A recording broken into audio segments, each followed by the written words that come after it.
माननीय नामदार चंद्रशेखर बावनकुळे, महसूल मंत्री, महाराष्ट्र राज्य तथा पालकमंत्री अमरावती यांच्या अध्यक्षतेखाली जिल्हा परिषद अमरावती येथे डॉक्टर पंजाबराव देशमुख सभागृहात विविध विभागांच्या कामकाजांचा सविस्तर आढावा घेण्यासाठी बैठकीचे आयोजन करण्यात आले होते।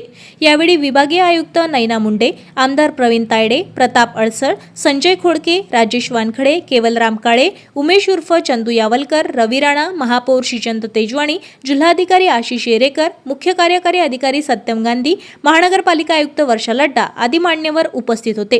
बैठकीदरम्यान जिल्हा परिषद अंतर्गत राबविण्यात येणाऱ्या विविध शासकीय योजनांच्या अंमलबजावणीचा, विकास कामाच्या प्रगतीचा, प्रलंबित विषयांचा तसेच आगामी नियोजनाचा सविस्तर आढावा घेण्यात आलाय। संबंधित विभागांना कामकाज अधिक प्रभावी, गतिमान आणि लोकाभिमुख पद्धतीने राबविण्याचे स्पष्ट निर्देश पालकमंत्री महोदय यांनी दिले आहेत। बैठकीत पाणीपुरवठा, स्वच्छ भारत मिशन, शिक्षण, आरोग्य, महिला व बालविकास, कृषी, लघुसिंचन, ग्रामपंचायत, बांधकाम तसेच सामान्य प्रशासन विभागांच्या कामकाजांचा सखोल आढावा घेण्यात आलाय।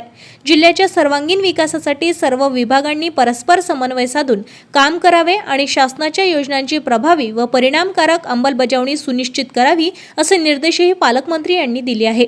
उमेद अभियान अंतर्गत उत्कृष्ट कार्य करणाऱ्या बचत गटांना बळकटी देण्यासाठी प्रत्येकी 1 लाख रुपयांचे फिरते भांडवल उपलब्ध करून देण्यात येईल।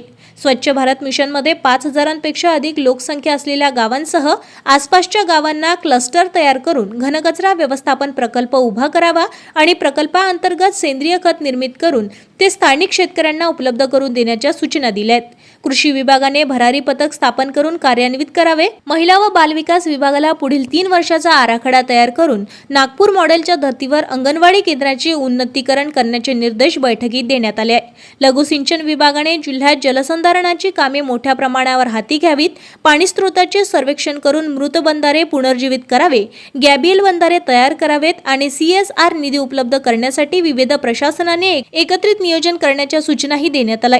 तर ग्रामपंचायत विभागाला टप्प्याटप्प्याने स्मशानभूमी विकासाची कामे पूर्ण करण्यास सांगण्यात आले। सामान्य प्रशासन विभागाच्या आढाव्यात जिल्ह्यातील गटविकास पदाधिकाऱ्यांची रिक्त पदे तातडीने भरण्याची कार्यवाही करण्यात येईल असे पालकमंत्री महोदय म्हणाले आहेत। आरोग्य विभागाला नागपूर मॉडेल प्रमाणे मॉडेल प्राथमिक आरोग्य केंद्र विकसित करण्याचे निर्देश देण्यात आले। तसेच सर्व विभागांच्या समन्वयातून जिल्ह्यात 25 आरोग्य शिबिरांचे आयोजन करण्याबाबतही सूचना देण्यात आल्या आहेत। शिक्षण विभागाने पुढील 3 वर्षाचा आराखडा तयार करून जास्त पटसंख्या असलेल्या शाळांमध्ये डिजिटल शाळा विकसित करण्याचे निर्देश देण्यात आले। आर्थिकदृष्ट्या दुर्बल आणि दूरवरून शाळेत येणाऱ्या 5,000 विद्यार्थ्यांना सायकल उपलब्ध करून देण्याचेही निर्णय घेण्यात आले आहे। पाणीपुरवठा विभागाला जुन्या योजनांची दुरुस्ती, रिचार्ज शाफ्ट उभारणी करण्याचे सूचित करण्यात पाणी टंचाई निधी तातडीने वितरित केला जाईल असेही सांगण्यात आले। वाचन संस्कृतीला बळकट करण्यासाठी जिल्ह्यातील 100 गावात मॉडेल वाचनालय तयार करण्यात येणार असून त्यासाठी वापरण्यात नसलेल्या शासकीय इमारतींचा उपयोग करावा असे निर्देश माननीय मंत्री महोदयांनी दिले आहेत। एलनिओच्या पार्श्वभूमीवर जिल्ह्यात जलसंधारणाची कामे व्यापक प्रमाणात राबवण्याचे निर्देश यावेळी देण्यात आले। प्रत्येक गावात नाला खोलीकरण, शेततळे आणि इतर उपाययोजना हाती घेण्यावर भर देण्यात आलाय।